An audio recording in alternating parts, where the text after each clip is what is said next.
सभी टेस्ट देने के लिए तैयार हो? तो चलो आज के टेस्ट को स्टार्ट करते हैं।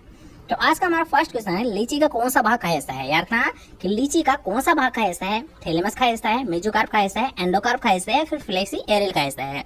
जल्दी से कमेंट करिए कि लीची का कौन सा हिस्सा या कौन सा भाग का हिस्सा है? थैलेमस का हिस्सा है, मेसोकार्प का हिस्सा है, एंडोकार्प का हिस्सा है, फिर फ्लेक्सी एरियल का हिस्सा है। जल्दी से बताइए। तो ये का हिस्सा यार का फ्लेक्सी एरियल। यार का लीची कौन से हिस्से का हिस्सा है? फ्लेक्सी एरियल को हिस्सा है। ठीक है, नेक्स्ट क्वेश्चन की ओर बढ़ते हैं। उससे पहले यार हाँ, जो हमारे टेस्ट से सेकंड की टॉप रैंकर है उनका नाम है नैना गुप्ता, कोमल चौधरी, अक्षय पटेल, एक का था अर्जुन राम और एक था रामनरेश। ठीक है, यहाँ पर 5 से नाम को ही अनाउंस किया जाएगा। इसके अलावा जिसका नाम नहीं है कोई दिक्कत नहीं है, आपका नेक्स्ट क्वेश्चन में आपका नाम आना चाहिए। ये कोशिश करिए कि नेक्स्ट टेस्ट सीरीज में आपका नाम आना चाहिए। इसके लिए आपको कुछ नहीं करना है, आपको यार खान जितने भी क्वेश्चन है, ठीक है, हर एक क्वेश्चन के आपको कमेंट करना है और जितना हो सके, जितना संभव हो सके आपको केवल और केवल राइट आंसर कमेंट करना है। ठीक है, कोई दिक्कत नहीं है अगर आपका क्वेश्चन गलत हो रहा है, कोई दिक्कत नहीं है, बस आपको कमेंट करते रहना है और साथ साथ आपको आंसर देते रहना है। ठीक है, नेक्स्ट क्वेश्चन की ओर बढ़ते हैं कि प्याज का पीला रंग क्यों होता है? जल्दी से बताइए कि प्याज का पीला रंग क्यों होता है? एंथोसाइनिन के कारण होता है, क्यूरेसिटिन के कारण होता है, लाइकोपीन के कारण होता है या फिर कैरोटीन के कारण होता है? जल्दी से बताइए कि प्याज का पीला रंग क्यों होता है? एंथोसाइनिन के कारण, क्यूरेसिटिन के कारण, लाइकोपीन के कारण या फिर कैरोटीन के कारण? तो यार अगर आपसे पूछा जाता है प्याज का पीला रंग, तो इसका पीला रंग होता है क्यूरेसिटिन के कारण। किसके कारण होता है? क्यूरेसिटिन के कारण होता है। ठीक है, नेक्स्ट क्वेश्चन की ओर बढ़ते हैं कि पूसा पर्पल लौंग किसकी किस्म है? यार एक वेरी इंपॉर्टेंट क्वेश्चन है और यार एक मोस्ट पॉपुलर वैरायटी है पूसा पर्पल लौंग। किसकी होती है? जल्दी से बताइए। बैंगन की होती है, टमाटर की होती है, पत्ता गोभी की होती है, फिर फूल गोभी की होती है? जल्दी से बताइए कि पूसा पर्पल लौंग किसकी किस्म है? बैंगन की है, टमाटर की है, पत्ता गोभी की है, फिर फूल गोभी की है? जल्दी से बताइए किसकी होती है? तो यार ये होती है बैंगन की किस्म। किसकी होती है? पूसा पर्पल लौंग एक मोस्ट पॉपुलर वैरायटी होती है, ब्रिंजल अर्थात बैंगन की होती है। ठीक है, नेक्स्ट क्वेश्चन की ओर बढ़ते हैं।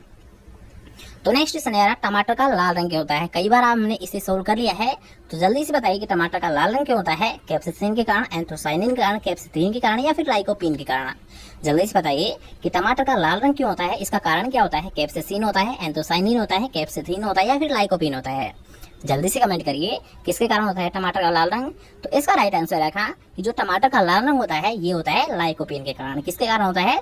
लाइकोपीन पिगमेंट के कारण होता है। और अगर बात की जाए सबसे ज्यादा लाइकोपीन कब बनता है, अर्थात इसके लिए ऑप्टिमम टेम्परेचर कितना होता है, तो इसके लिए यार ऑप्टिमम टेम्परेचर होता है 21 से 23 डिग्री। कितना होता है? 21 से 23 डिग्री। ठीक है, नेक्स्ट क्वेश्चन की ओर बढ़ते हैं। कौन सा विटामिन कोगुलेंट विटामिन कहलाता है? यार यहाँ पर एक वर्ड को हाईलाइट किया गया है, कोगुलेंट। तो इसका मतलब होता क्या है? यार जमाना। ठीक है, कोगुलेंट का मतलब होता है जमाना। तो कौन सा ऐसा विटामिन है जो जमाने का कार्य करता है? अर्थात इस क्वेश्चन को आप ऐसे समझिए, रक्त का थक्का जमाने के लिए कौन सा विटामिन उत्तरदायी होता है? विटामिन ए होता है, सी होता है, के होता है या फिर डी होता है? जल्दी से बताइए। एक मोस्ट इंपोर्टेंट क्वेश्चन ये भी कई बार आपसे एग्जाम में पूछा गया है कि रक्त का जमाने के लिए कौन सा विटामिन उत्तरदायी होता है? तो इसका राइट आंसर यार था विटामिन के। यार रक्त का जो थक्का है तो ये जमाने के लिए उत्तरदायी होता है विटामिन के। ठीक है, नेक्स्ट क्वेश्चन की ओर बढ़ते हैं। तो नेक्स्ट क्वेश्चन है कि वानस्पतिक रूप से इमली के फल का प्रकार है। ठीक है, आपको बताना है इमली के फ्रूट टाइप का। अर्थात फ्रूट टाइप क्या होता है इमली का? बेरी होता है, हेस्पेरिडियम होता है, फली या लोमेंटम होता है या फिर होता है पोम? जल्दी से बताइए इमली का फल प्रकार कौन सा होता है? बेरी होता है, हेस्पेरिडियम होता है, फली होता है या फिर पोम होता है? जल्दी से कमेंट करिए क्या होता है इमली का फल प्रकार। तो इसका राइट आंसर यार का कि जो इमली का फल प्रकार होता है ये होता है फली या लोमेंटम। क्या होता है? इमली का जो फल प्रकार होता है ये होता है फली या लोमेंटम। ठीक है, नेक्स्ट क्वेश्चन की ओर बढ़ते हैं। तो नेक्स्ट क्वेश्चन है कि संतुलित आहार में सब्जियों की मात्रा कम से कम कितनी होती है? जल्दी से बताइए कि यार संतुलित आहार होता है तो उसमें यार सब्जियों की कितनी मात्रा को कम से कम माना गया है? अर्थात यार कि डेली आपको इतनी सब्जी पक्का खानी ही चाहिए। कितनी होती है यार का? 90 ग्राम होती है, 200 ग्राम होती है, 300 ग्राम होती है या फिर 400 ग्राम होती है? जल्दी से बताइए कि आपको संतुलित आहार में जो सब्जियों की डेली मात्रा है, ठीक है, यहाँ पर आपसे पूछा गया डेली की मात्रा के बारे में। तो जल्दी से बताइए आपको डेली डोज कितनी लेनी चाहिए सब्जियों की? 90 ग्राम, 200 ग्राम, 300 ग्राम या फिर 400 ग्राम?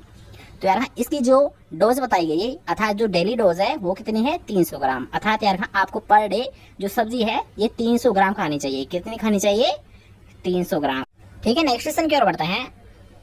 तो नेक्स्ट क्वेश्चन हमारा कि निम्न फलों में से किस फल में राइबोफ्लेविन सबसे अधिक मात्रा में पाया है? जल्दी से बताइए कि जो राइबोफ्लेविन होता है, तो सबसे पहले मैं बता देता हूँ कि जो राइबोफ्लेविन होता है ये क्या होता है? Vitamin B1। ठीक है। जो विटामिन B1 होता है इसी का केमिकल नाम या रासायनिक नाम क्या होता है, राइबोफ्लेविन होता है। अब बताइए कि जो राइबोफ्लेविन है ये सबसे अधिक मात्रा में किस में पाया जाता है, बेल में पाया जाता है, अनानास में होता है, आम में होता है, फिर बेर में होता है। जल्दी से कमेंट करिए कि निम्न फलों में से किस फल में राइबोफ्लेविन की मात्रा सर्वाधिक होती है, बेल में होती है, अनानास में होती है, आम में होती है या फिर बेर में होती है। जल्दी से कमेंट करिए। तो यार अगर बात की जाए राइबोफ्लेविन की तो इसका राइट आंसर है राइबोफ्लेविन सबसे ज्यादा पाया जाता है बेल में। किसमें पाया जाता है, बेल में। और यार बेर किस फैमिली से बिलोंग करती है, रोटेसी से। इस फैमिली की होती है यार जो बेल फसल होती है ये होती है रोटेसी से। ठीक है, नेक्स्ट क्वेश्चन की ओर बढ़ते हैं। तो नेक्स्ट क्वेश्चन है आपका कि पत्ता गोभी का खाने वाला भाग कौन सा है। यार यहाँ पर आपसे पूछा गया पत्ता गोभी के बारे में। तो पत्ता गोभी का जो एडिबल पार्ट होता है उसको आपको बताना है। ठीक है, एक होती है केबेज, एक होती है कॉलीफ्लावर। तो यहाँ पर आपसे पूछा गया केबेज के बारे में। तो जल्दी से कमेंट करिए कि केबेज का कौन सा पार्ट खाया जाता है, हेड को खाया जाता है, कर्ड को खाया जाता है, फूला हुआ तना को खाया जाता है या फिर इन्हीं में से किसी को भी नहीं खाया जाता है। जल्दी से बताइए जो केबेज होती है इसके किस पार्ट को खाया जाता है, हेड को खाया जाता है, कर्ड को खाया जाता है, फूला हुआ तना को खाया जाता है या फिर इनमें से किसी को नहीं खाया जाता है। जल्दी से बताइए। तो यार अगर बात की जाती है पत्ता गोभी की तो जो पत्ता गोभी होता है तो इसका खाने वाला पार्ट कौन सा है, हेड। ठीक है, अगर बात की जाए पत्ता गोभी की तो इसका हेड पार्ट को खाया जाता है। लेकिन अगर आपसे यहाँ पर ये क्वेश्चन पूछता है कि कॉलीफ्लावर का किस पार्ट को खाया जाता है तो अब आपका राइट आंसर होता है कर्ड। अब इसे आप कैसे याद रखोगे यार, एक कंफ्यूजन का क्वेश्चन है। कई बार आप इसमें कंफ्यूज होते हो कि जो पत्ता गोभी है इसका तो खाने वाला पार्ट कौन सा है और जो कॉलीफ्लावर है इसका खाने वाला पार्ट कौन सा है। इसे आप इजीली ऐसे याद रख सकते हो यार, हाँ कॉलीफ्लावर अर्थात यार एक फूल गोभी में क्या होता है, फ्लावर होते हैं। तो इसे आप यार फ्लावर की सहायता से याद करो। कैसे करोगे कि फ्लावर को जब भी खाते हैं यार हाँ कि किसी भी फ्लावर को जब खाते हैं तो उससे कर्ड कर्ड की आवाज आती है। ठीक है, कैसे याद रखोगे कि फ्लावर को खाने पर उसकी कर्ड कर्ड जैसी आवाज आती है। तो इससे आपको ये क्वेश्चन इजीली याद हो जाएगा। तो यार हाँ अगर बात की जाए कॉलीफ्लावर की तो हमने बताया कर्ड कर्ड अर्थात यार कॉलीफ्लावर का किस पार्ट को खाया जाता है, कर्ड पार्ट को खाया जाता है। लेकिन अगर बात की जाए यार केबेज की तो केबेज का पार्ट खाया जाता है हेड। ठीक है, क्वेश्चन क्लियर हुआ। नेक्स्ट क्वेश्चन है उसको प्राप्त हो। ठीक है, नेक्स्ट क्वेश्चन की ओर बढ़ते हैं। तो नेक्स्ट क्वेश्चन यार ये भी एक अच्छा क्वेश्चन है, कई बार आपसे एग्जाम में पूछा गया है कि जो बटनिंग रोग होता है ये किस सब्जी का एक प्रमुख रोग होता है। जल्दी से बताइए कि जो बटनिंग रोग होता है ये किस सब्जी का एक प्रमुख रोग होता है, पत्ता गोभी का होता है, फूल गोभी का होता है, नूल खोल का होता है या फिर होता है ब्रोकोली का। जल्दी से कमेंट करिए कि जो बटनिंग रोग होता है ये किस सब्जी का एक प्रमुख रोग होता है, पत्ता गोभी का होता है, फूल गोभी का होता है, नूल खोल का होता है या फिर होता है ब्रोकोली का। तो यार हाँ ये जो राइट आंसर है इसका ये होता है यार ना फूल गोभी का। अर्थात यार हाँ जो बटनिंग रोग होता है ये एक प्रमुख डिजीज होती है फूल गोभी की। और अगर बात की जाए रहा किसकी कमी से होती है, किस पोषक तत्व की कमी से होती है तो ये होती है नाइट्रोजन की कमी से। किसकी कमी से होती है यार, जो बटनिंग डिजीज होती है ये होती है नाइट्रोजन तत्व की कमी से। ठीक है, नेक्स्ट क्वेश्चन की ओर बढ़ते हैं। तो नेक्स्ट क्वेश्चन यार हाँ ये भी एक मोस्ट इंपोर्टेंट क्वेश्चन है, कई बार आपसे एग्जाम में पूछा गया है कि बैंगन के छोटी पत्ती रोग के प्रति कौन सी किस्म रोग रोधी है। यार ना यहाँ पर आपसे पूछा गया बैंगन की छोटी पत्ती रोग के प्रति कौन सी किस्म रोग रोधी होती है। जल्दी से बताइए, पूसा पर्पल क्लस्टर होती है, पूसा पर्पल राउंड होती है, पूसा सम्राट होती है, फिर मंजरी होती है। जल्दी से कमेंट करिए कि कौन सी किस्म जो छोटी पत्ती रोग होती है इसके प्रति रोग रोधी होती है। जल्दी से बताइए, Pusa purple cluster, Pusa purple round, Pusa सम्राट या फिर मंजरी। तो यार सबसे पहले तो आपको ये पता होना चाहिए कि जो बैंगन की छोटी पत्ती रोग होता है ये किसके कारण होता है, इसका कॉजल ऑर्गेनिज्म क्या होता है। तो ये होती है यार का माइकोप्लाज्मा या फाइटोप्लाज्मा के द्वारा। किसके कारण होता है, जो लिटिल लीफ और ब्रिंजल होती है तो ये डिजीज होती है फाइटोप्लाज्मा या माइकोप्लाज्मा के द्वारा। किस के द्वारा होती है, फाइटोप्लाज्मा या फिर माइकोप्लाज्मा के कारण होती है। और अगर बात की यार किस में रोग रोधी की तो इसका राइट आंसर है पूसा पर्पल राउंड। अर्थात यार कौन सी किस में रोग रोधी होती है, पूसा पर्पल राउंड। ठीक है, नेक्स्ट क्वेश्चन की ओर बढ़ते हैं। तो नेक्स्ट है कैट फेस एक प्रमुख विकार होता है। अर्थात यार ये क्या होता है, ये एक फिजिकल डिसऑर्डर होता है। और अगर आपको बताना है यार यहाँ पर आपको बताना है कि जो कैट फेस है ये किस यानी किस फसल का एक प्रमुख फिजिकल डिसऑर्डर होता है। तो जल्दी से बताइए किसका होता है कैट फेस, टमाटर का होता है, बैंगन का होता है, लहसुन का होता है या फिर प्याज का होता है। जल्दी से बताइए, कैट फेस किसका एक फिजिकल डिसऑर्डर होता है, टमाटर का होता है, बैंगन का होता है, लहसुन का होता है या फिर प्याज का होता है।